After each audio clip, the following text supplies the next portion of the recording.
is. So basically, the smallest form of a carbohydrate is glucose. Glucose in the bloodstream is blood glucose.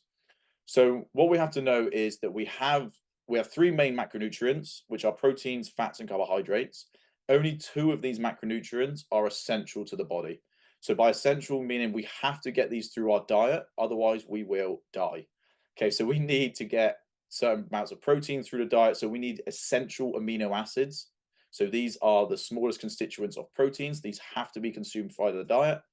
And then from fats, we have essential fatty acids.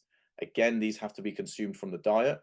Carbohydrates, there are nothing essential about carbohydrates. So there's nothing essential about carbohydrates.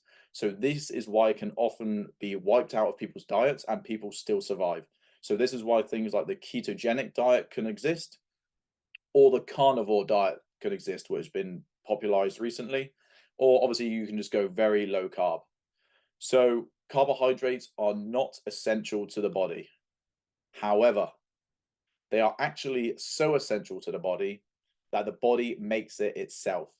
So via something called gluconeogenesis, so gluco meaning glucose, neo meaning new, genesis meaning creation.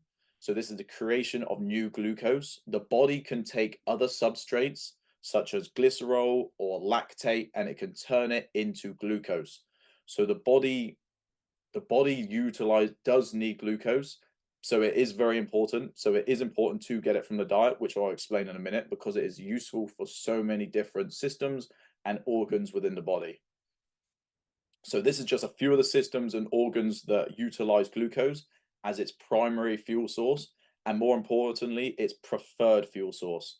Okay, so the body will make glucose if you don't consume it, but it's not going to make that much. It's only going to make enough for you to survive. It's not going to make enough for you to thrive. So for example, the brain will use around 120 grams of glucose per day. So if we aren't eating glucose, or we aren't eating carbohydrates, the body will make some, but it's not going to make enough for you to thrive. So this is why if you go on, for example, a ketogenic diet, the brain will then start using ketone bodies or ketones instead of glucose, because you don't have enough carbohydrates around to produce the glucose. So if you are looking to maximize for your performance, if you're an athlete and you are looking to maximize performance, you need carbohydrates around, because it is your body's preferred fuel source, and it is the primary fuel source for a lot of these systems and a lot of organs. Okay, so it is a very, very important macronutrient to have around.